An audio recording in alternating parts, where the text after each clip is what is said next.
व्यापारी बिजनेसमैन वहां पहुंचे हैं और ये अब से कुछ देर बाद सम्मेलन की शुरुआत होगी और प्रधानमंत्री औपचारिक रूप से इस सम्मेलन की शुरुआत करेंगे।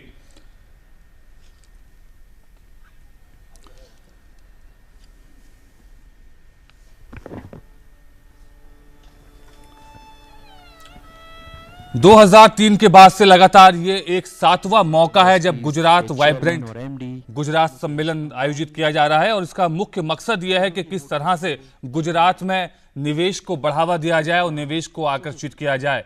इस सम्मेलन में शिरकत करने के लिए प्रधानमंत्री नरेंद्र मोदी के अलावा संयुक्त राष्ट्र महासचिव बान की मून और अमेरिकी विदेश मंत्री जॉन कैरी भी सम्मेलन में शिरकत करेंगे।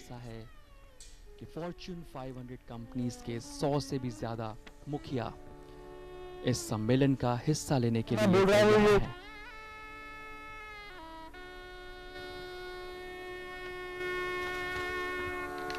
एक 120 से भी ज्यादा देश इस सम्मेलन का हिस्सा बनने को तैयार हैं। प्रधानमंत्री नरेंद्र मोदी, जो कि जब गुजरात के मुख्यमंत्री हुआ करते थे, उन्होंने इस वाइब्रेंट गुजरात की शुरुआत की थी। आनंदीबेन पटेल, जो कि गुजरात की मुख्यमंत्री हैं, प्रधानमंत्री नरेंद्र मोदी के साथ अब मंच पर पधार चुके हैं।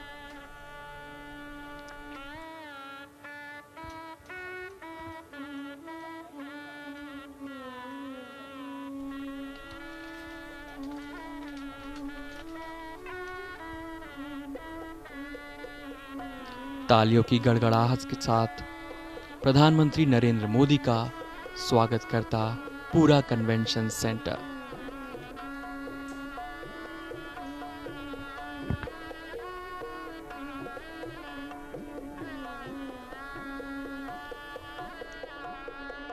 Business icons and industry captains from around the globe.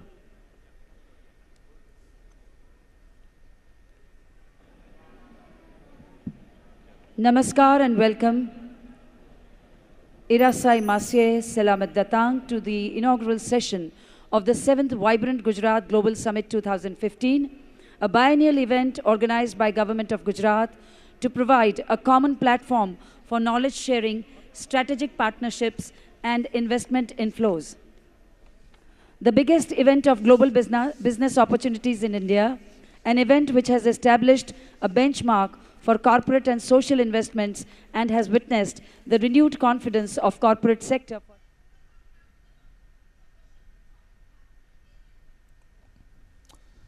और इस समिट के बारे में और ज्यादा जानकारी के लिए बात करते हैं अपने संवाददाता अमृतपाल सिंह से। अमृतपाल, अब से कुछ ही देर में वाइब्रेंट गुजरात ये महोत्सव शुरू होगा। काफी नामी गिरामी हस्तियां इसमें शिरकत करेंगी। प्रधानमंत्री औपचारिक रूप से इसकी शुरुआत करेंगे। किस तरह की उम्मीदें हैं निवेशकों से, खासतौर पर गुजरात को?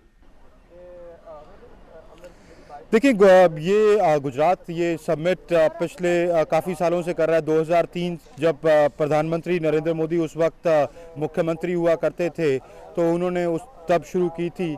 तो आज ये इनकी 7वीं समिट है। तमाम इन्वेस्टर्स, बिजनेसमैन यहाँ पर आते रहे हैं, समिट में शिरकत करते रहे हैं और बाद में इन्वेस्टमेंट्स भी हुई हैं और अच्छी इन्वेस्टमेंट्स हुई हैं। 2011 की अगर हम इन्वेस्टमेंट की बात करें तो इन्होंने 20 लाख करोड़ की इन्वेस्टमेंट की थी। 2013 जो पिछला था समिट, छठा समिट, उसमें इन्होंने 10 लाख करोड़ की इन्वेस्टमेंट ली थी। इस बार ये कहा जा रहा है कि बहुत बड़ा समिट है, सबसे बड़ा वाइब्रेंट गुजरात ग्लोबल समिट है इनका। तो पिछले टारगेट सरपास करने की बात की जा रही है। तमाम इंडस्ट्री के कैप्टन्स यहाँ मौजूद हैं, बड़ी बड़ी जो विदेशी और यहाँ की डोमेस्टिक कंपनीज हैं। तो ऑब्वियसली एक एंथुजियाज्म है इन्वेस्टर्स में, क्योंकि गुजरात जनरली एक प्रोग्रेसिव स्टेट देखी जाती है जहाँ बिजनेस करना रिलेटिवली आसान है, इंफ्रास्ट्रक्चर अच्छा है, बिजली 24 घंटे यहाँ मौजूद रहती है, जो कुछ राज्यों में दिक्कत होती है।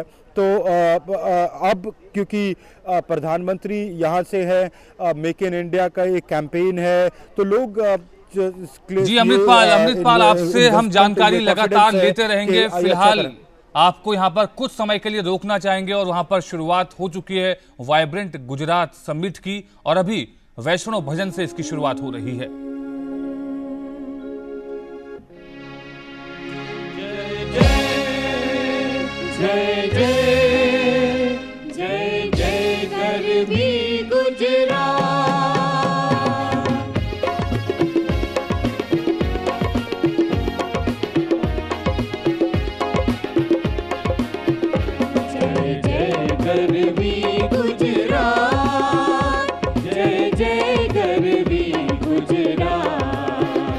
जय जय गरवी गुजरात, जय जय गरवी गुजरात, दीपे अरुणो प्रभात, जय जय गरवी गुजरात।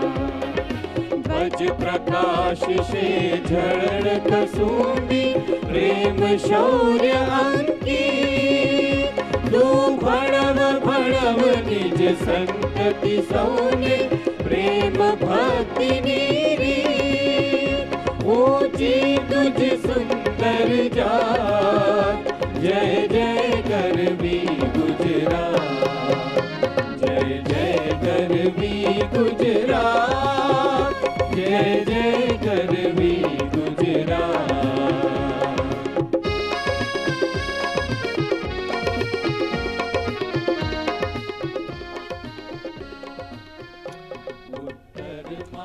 जी अमृतपाल, सीधी तस्वीरें भी हम लगातार अपने दर्शकों को दिखा रहे हैं। वाइब्रेंट गुजरात समिट शुरू होने वाली है और साथ ही साथ अमृतपाल हम आपसे भी बातचीत लगातार करते रहेंगे।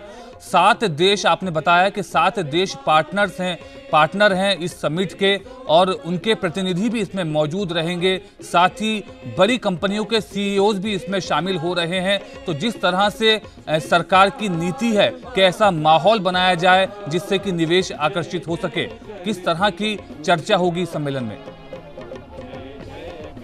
देखिए, तमाम एसेंशली ये एक इन्वेस्टर्स समिट होती है जहां पर गुजरात गवर्नमेंट अपना पॉइंट ऑफ व्यू रखती है और इंडस्ट्री को वू करती है, कहती है कि हम इस तरह की विजन है हमारी, हम ये करना चाहते हैं अगले कुछ सालों में, ये हमारे प्लान्स हैं, हम चाहते हैं कि आप इसमें पार्टनर करें, इन्वेस्टमेंट करें और यहाँ पर आके आप प्लांट्स लगाएं और अपने आप को एक इंडस्ट्रियल पावर हाउस की तरह प्रेजेंट करते हैं और बताते हैं, उनके साथ वार्तालाप होती है कि हम आपको ये बेनिफिट्स दे सकते हैं। जैसे कि आपने कहा कि ये जो 7 पार्टनर देश हैं, इनके प्रतिनिधि मिनिस्ट्रियल लेवल पे मौजूद हैं। 2 राष्ट्रों के जो अध्यक्ष हैं, प्रधानमंत्री हैं भूटान के और मैसेडोनिया के, वो मौजूद हैं। अमेरिका के विदेश मंत्री जॉन केरी साहब मौजूद हैं। रशिया के एक स्टेट के गवर्नर मौजूद हैं। तो तमाम ऑस्ट्रेलिया के मिनिस्टर डेलीगेशन लीड कर रहे हैं। यूके के मिनिस्टर, सिंगापुर के मिनिस्टर, कनाडा, जापान, इनके मिनिस्टर्स अपनी अपनी डेलीगेशंस लीड कर रहे हैं। तो essentially government to government support बाहर के मुल्कों के साथ, business to business deals business houses के बीच, गवर्नमेंट टू बिजनेस डील्स जो के इन्वेस्टमेंट बड़े इंडस्ट्रियल हाउसेस या बिजनेसेस कैसे करेंगे। तो डिफरेंट प्लानिंग सेशंस रहेंगे, इंटरेक्शंस रहेंगी, मीटिंग्स रहेंगी गुजरात के वेरियस विभागों के साथ, टूरिज्म का इंडस्ट्री, जो इनके स्मॉल स्केल इंडस्ट्रीज, तो ये लोग इनके साथ एंगेज करेंगे और बताएंगे कि हमारी जो प्लान्स हैं ये हैं। तो इंडस्ट्री कमिट करती है कि हम ये प्रोजेक्ट यहाँ पे लाना चाहेंगे। तो क्लियरली अगले 3 दिन इस तरह की बातें हम देख पाएंगे। इस तरह के वेरियस सेशंस कॉन्करेंटली इस महात्मा मंदिर जो कन्वेंशन सेंटर है, जहां कुछ दिन पहले प्रवासी भारतीय दिवस भी हुआ था, वो चलेगा। नदीम जी बिल्कुल अमृतपाल, तो आप महात्मा मंदिर में के बाहर मौजूद हैं और कुछ ही पलों में वाइब्रेंट गुजरात का औपचारिक स्वागत किया जाएगा प्रधानमंत्री नरेंद्र मोदी के द्वारा। अमृतपाल, जिस तरह से अभी कुछ समय पहले लगातार राज्यों में इस तरह की समिट हो चुकी है, चाहे वो मध्य प्रदेश हो, पश्चिम बंगाल हो या यहाँ तक कि यूपी ने भी एक कोशिश की थी, उसी तरह से गुजरात में जिस तरह से ये बिजनेस समिट हो रही है, कितना फायदा लगातार गुजरात को मिलता रहा है, क्योंकि गुजरात की अर्थव्यवस्था फिर भी बाकी राज्यों से बेहतर है। देखिए, इनकी अर्थव्यवस्था भी बढ़िया है और इनका जो इंफ्रास्ट्रक्चर है वो भी बढ़िया है काफ़ी स्टेट्स के मुकाबले में। बाकी स्टेट्स के साथ अगर हम कंपैरिजन करें, मैं देखें, हालांकि पार्टिजनशिप नहीं करनी चाहिए यहाँ पर मैं वेस्ट बंगाल की वेबसाइट पे जा रहा था और इनकी वेबसाइट पे जा रहा था, एक वाइड डिफरेंस था कि आप इन्वेस्टर्स को कैसे वू करते हैं। इनकी काफ़ी एक्सटेंसिवली इनकी वेबसाइट्स पे कि क्या क्या हम ईज ऑफ डूइंग बिजनेस के लिए कर रहे हैं, हम क्यों आपको यहाँ पे आना चाहिए। तो क्लियरली जो एक मुझे लगा कि इनकी अप्रोच ज़्यादा प्रोफेशनल है, और सेकेंडली क्योंकि ये काफ़ी देर से 2003 से सक्सेसिवली इन्वेस्टमेंट वू करते रहे हैं, तो एक रिश्ता है, इन्वेस्टर में कॉन्फिडेंस है। तो टाटा हमने देखा नैनो प्लांट कैसे उस कंट्रोवर्सी के बाद यहाँ पर गुजरात में आया, तो अदानीस ने प्लांट्स लगाए, अंबानीस ने इन्वेस्टमेंट की। तो होता क्या है कि इससे एक इन्वेस्टर कॉन्फिडेंस बूस्ट होता है। जब एक निवेशक देखता है कि दूसरा बिजनेस यहाँ पर अच्छा चल रहा है तो वो ऑब्वियसली वहां पर आना चाहेगा। और ये जिस तरह के तमाम इंडस्ट्री कैप्टन्स आए हैं, सिर्फ लोकली नहीं, मैं बता रहा था आपको सुबह भी कि रतन टाटा, मुकेश अंबानी, कुमार मंगलम बिरला, ये कुछ बड़े नाम हैं। इंटरनेशनली आपके वोडाफोन के ग्लोबल जो चीफ हैं, सुजुकी जापान के चेयरमैन और सीईओ, वर्ल्ड बैंक के प्रेसिडेंट यहाँ मौजूद हैं, शिरकत कर रहे हैं इसमें। तमाम ये जो देश मैंने बताए, अमेरिका से 100 की बड़ी डेलीगेशन आई है बिजनेस की। तो क्लियरली एक गुजरात में अपस्विंग है। और सेकेंडली जब फॉरेन इन्वेस्टर यहाँ पे आता है तो वो प्रधानमंत्री नरेंद्र मोदी को एक फेस देखता है। और ये बात सच है कि नरेंद्र मोदी गुजरात के चीफ मिनिस्टर रहे हैं, तो वो उनके फेस वैल्यू पर, उनकी मेक इन इंडिया कैंपेन पर, उन्होंने जो पिछले कुछ चंद अपने दौरे किए बाहर के, वहाँ पर कैंपेन किया, इंटरैक्ट किया लोगों के साथ, बिजनेस हेड्स के साथ, डायस्पोरा के साथ, उनको इंथ्यूज किया। गुजराती डायस्पोरा आपको पता है यूएस और पूरे यूरोप में काफ़ी फैला हुआ है। तो ऑब्वियसली इनके जो ये लोग ब्रांड एम्बेसडर्स हैं, इंटरैक्ट करते हैं, बड़ी कंपनियों के हेड भी हैं कुछ लोग, तो वो चाहेंगे कि क्योंकि कल्चरल कनेक्ट है, इमोशनल कनेक्ट है, उनका हमेशा अपनी स्टेट के साथ रहता है, हर एक का रहता है, तो वो आके यहाँ पर इन्वेस्ट करना चाहेंगे। तो क्लियरली उसको लेवरेज करके एक अच्छा बिजनेस मॉडल स्टेट का पार्टनर करना प्राइवेट बिजनेसेस के साथ, ये इसकी कवायद ये आज शुरू हो जाएगी जब प्रधानमंत्री फॉर्मली इसको लॉन्च करेंगे। और ये तमाम लोग, यूएन जनरल सेक्रेटरी बान की मून और तमाम जो मैंने मंत्रीगण के नाम लिए, वो लोग, इंडस्ट्री के कैप्टन्स वहाँ मौजूद रहेंगे। तो क्लियरली एक किक ऑफ होगा और ये उम्मीद की जा रही है कि अगले 3 दिनों के दौरान काफ़ी बड़ी डील्स की संभावना हो सकती है, काफ़ी बड़ी इन्वेस्टमेंट प्रॉमिसेस हो सकते हैं ग्लोबल कंपनीज और डोमेस्टिक कंपनीज के थ्रू। जी बिल्कुल अमृतपाल, तो प्रधानमंत्री नरेंद्र मोदी अब से कुछ देर बाद वाइब्रेंट गुजरात समिट का उद्घाटन करेंगे। कई नामी गिरामी हस्तियां इसमें शिरकत कर रही हैं, कई राजनेता इसमें शामिल हो रहे हैं और संयुक्त राष्ट्र महासचिव बान की मून भी इसमें शिरकत कर रहे हैं और साथ ही साथ अमेरिकी विदेश मंत्री जॉन कैरी भी इसमें शिरकत कर रहे हैं। अमृतपाल, आपसे जानना चाहेंगे, एक आम दर्शक के तौर पर अगर हम समझना चाहें कि निवेश से किस तरह से उनको फायदा होगा, क्या सिर्फ इससे कंपनियों को फायदा होगा, उनको सुविधाएं प्रदान की जाएंगी, उनके मुनाफे में बढ़ोतरी होगी, या इससे आम लोगों को किस तरह का फायदा पहुंचेगा? देखिए, आम लोगों को तो ऑब्वियसली फ़ायदा पहुंचता है जब आप कोई इंडस्ट्री लगाएगा तो लोकल एम्प्लॉयमेंट जनरेशन होगी, आप उसको मार्केट करेंगे, आप उसकी हैंडलिंग करेंगे, आप उसका ट्रांसपोर्टेशन करेंगे, तो ऑब्वियसली जब इकोनॉमी बूम करती है तो हर एक सेक्शन को फ़ायदा होता है। जो बिजनेसमैन यहाँ या जो बाहरली कंपनी यहाँ पर आके इन्वेस्ट करेगी, वो बेसिकली एक प्रॉफिट मोटिव से आती है, क्योंकि वो तो बिजनेसमैन है, उसको इन्वेस्टमेंट करनी है और उस रिटर्न ऑन इन्वेस्टमेंट चाहिए। पर उसके जो स्पिन ऑफ्स होते हैं वो ये होते हैं कि बड़े लेवल पे, मैसिव लेवल पे जब इन्वेस्टमेंट होती है तो लोगों को एम्प्लॉयमेंट जनरेशन होती है। अब एम्प्लॉयमेंट जनरेशन होगी, आपको अगर इन्वेस्टमेंट चाहिए तो आपको वो इंफ्रास्ट्रक्चर प्रोवाइड करना पड़ेगा, अच्छी सड़कें, आपको बिजली प्रोवाइड करनी पड़ेगी, आपको तमाम और अच्छी हेल्थ केयर प्रोवाइड करनी पड़ेगी। आप यहाँ पर आके देखें, जब आया हूँ गांधीनगर, इसकी पूरी अमृतपाल, आपको कुछ समय के लिए एक बार फिर रोकना चाहेंगे और अब सीधे रुख करेंगे। गुजरात की मुख्यमंत्री आनंदीबेन पटेल इस समय संबोधित कर रही हैं। नरेंद्र भाई, today Gujarat dedicates itself to support your call for Make in India campaign. As the most industrialized state of the country, we are committed to the cause. Prime Minister of Bhutan has kind enough to grace this occasion. There is strong cultural bond between two countries. Bhutan is the true friend of India. I extend a warm welcome to Honorable Prime Minister of Bhutan on behalf of people of Gujarat. Prime Minister of Macedonia is also with us. I feel honored to welcome him. I take this opportunity to welcome Deputy Prime Minister of Poland. It is an honor for us that Mr. Ban Ki-moon, UN Secretary General, is present here. This is the first time that the UN Secretary General is attending a business meet in India. He is also inaugurating 10 megawatt canal top solar project in Vadodara city today.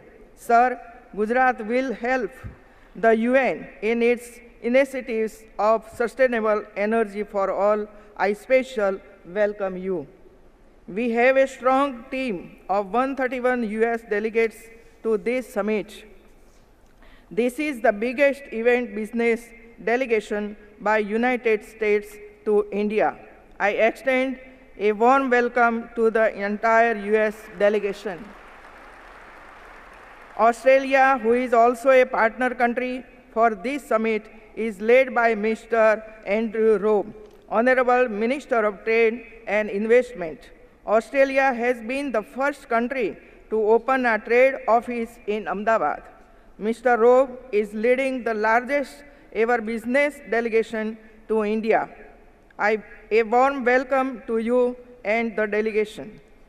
Japan, an initial partner of this event, has shown keen interest in investing in Gujarat. Many Japanese industries have already started their manufacturing. Delhi-Mumbai Industrial Corridor, supported by Japan, will be change maker for Gujarat's economy. It is my pleasure to welcome Mr. Yosuke Takagi, Honorable Minister of METI and Business Community from Japan. My special thanks for the efforts made by JETRO. Canada has also been our permanent partner country.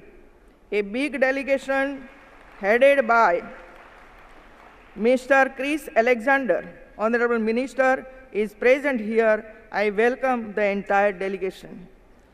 UK has been one of India's largest trade partners.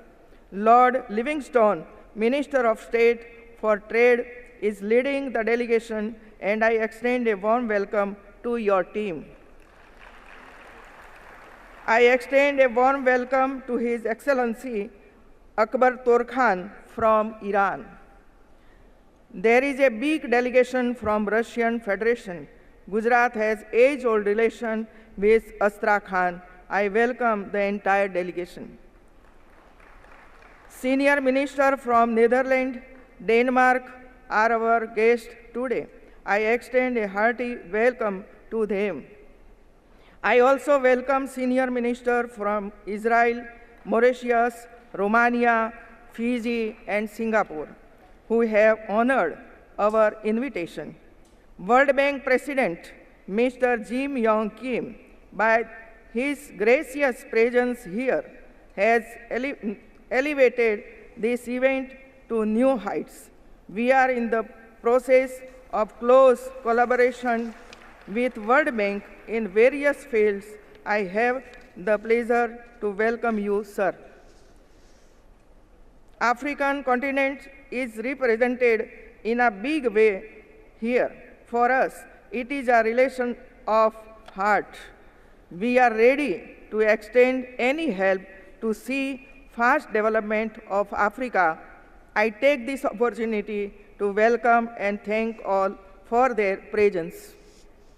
More than 100 countries are represented here. My warm welcome to all diplomats and businessmen from these countries. अभी आप गुजरात के गांधीनगर से vibrant Gujarat summit का सीधा प्रसारण देख रहे थे, जहां पर गुजरात की मुख्यमंत्री आनंदीबेन पटेल ने इस समिट में शामिल होने वाले सभी प्रतिनिधियों का आभार व्यक्त किया, उनका स्वागत किया। और अब से कुछ देर बाद ये वाइब्रेंट गुजरात समिट औपचारिक रूप से शुरू होगी, जब इसका प्रधानमंत्री नरेंद्र मोदी इसका औपचारिक रूप से उद्घाटन करेंगे। और ये लगातार कवरेज हम आपको दिखाते रहेंगे। गुजरात जो समिट होने जा रही है, किस तरह से ये आज पूरे दिन समिट जारी रहेगी और ये 3 दिन तक चलेगी। आज 11 से शुरू होकर ये 13 जनवरी तक चलती रहेगी। समाचारों में फिलहाल आगे बढ़ते हैं। भारत के 4 दिवसीय दौरे पर आए संयुक्त राष्ट्र महासचिव बान की मून ने आज अहमदाबाद में राष्ट्रपिता महात्मा गांधी के साबरमती आश्रम का दौरा किया। बान की मून ने कहा कि दुनिया में बढ़ रही उग्रतावाद, रूढ़िवाद और चरमपंथ एक बार फिर से महात्मा गांधी के विचारों और सुझावों के महत्व को दर्शाते हैं।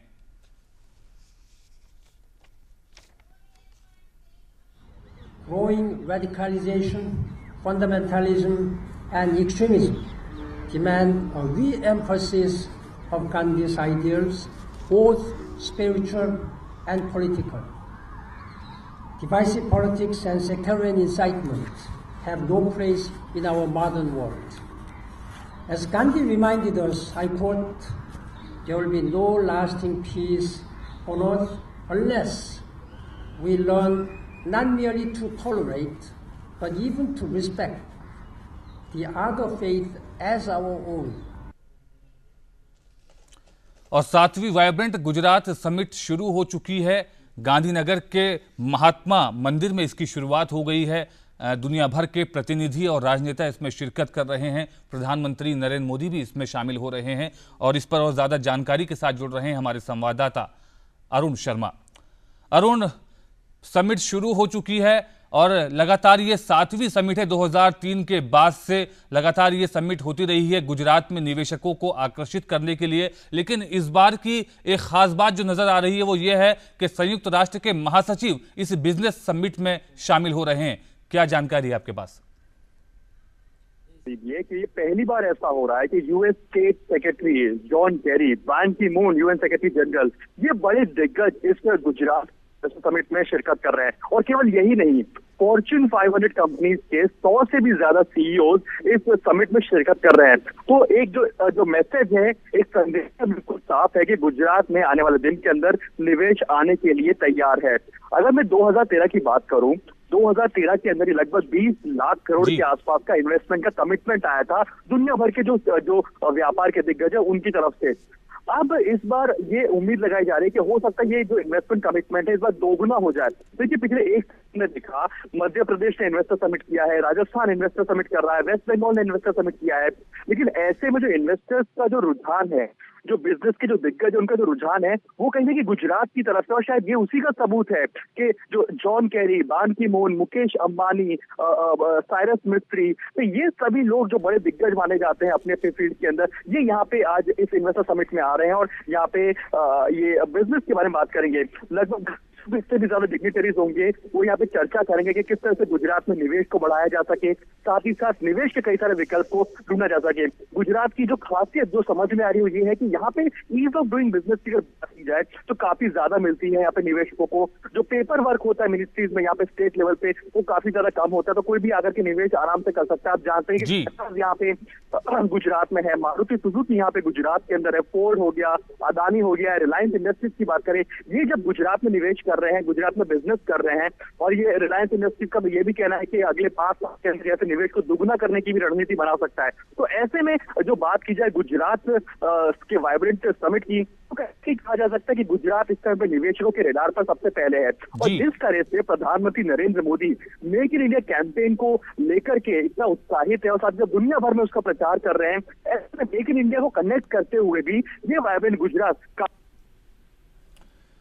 जी बिल्कुल अरुण शर्मा, तो आप जानकारी दे रहे थे कि वाइब्रेंट गुजरात की क्या क्या खासियतें हैं, क्या क्या फायदा गुजरात को होगा और किस तरह से निवेश आकर्षित होगा और कौन कौन लोग इसमें शिरकत कर रहे हैं। कई नामी गिरामी हस्तियां शामिल हो रही हैं और साथ ही साथ कई राजनेता इसमें शिरकत कर रहे हैं। तो वाइब्रेंट गुजरात की पल पल की जानकारी हम अपने दर्शकों तक पहुंचाते रहेंगे। फिलहाल इस बुलेटिन में अब हमें दीजिए इजाजत। नमस्कार।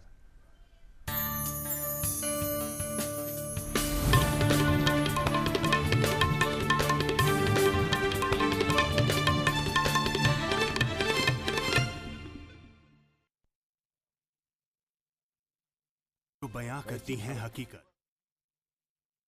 हालात जिनसे जुड़े हैं आपके जज्बात, जुनून जो बदल सकता है देश की तस्वीर, खबरें जो आपके लिए जानना है जरूरी।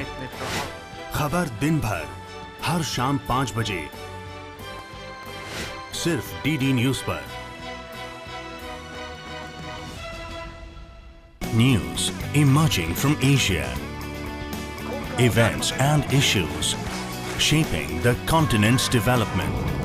Analyzing global turnarounds with Asian perspectives. And a glance at the stories beyond the headlines. Watch Inside Asia, Saturday 4 p.m. only on DD News.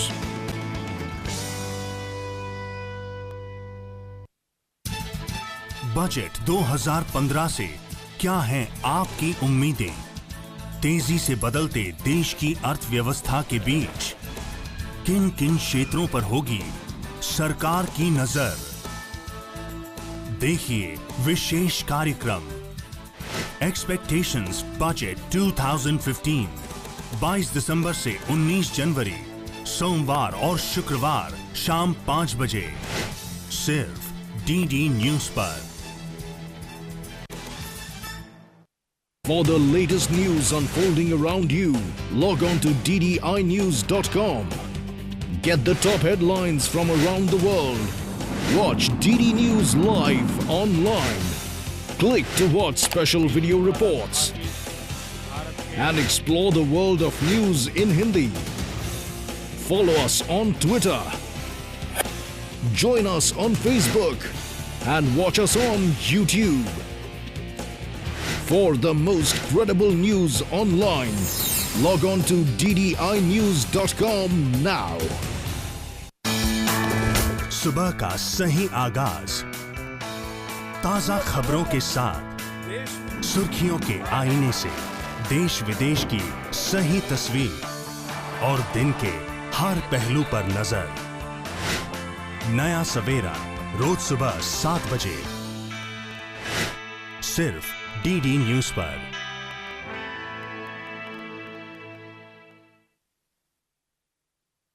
Dark and utterly bleak, when our land lay sick in a fevered swoon, O loving mother, you held us close and shielded us from times morose.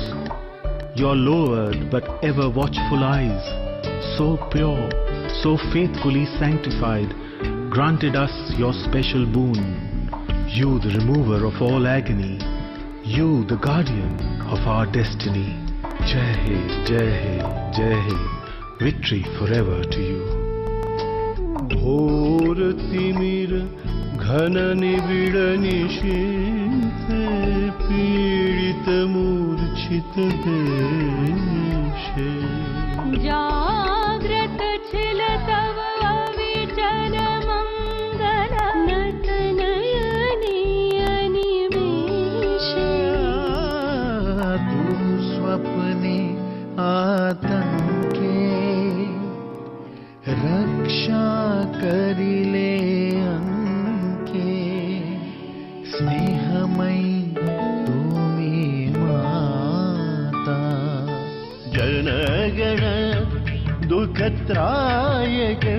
जय हे भारत भाग्य विधाता।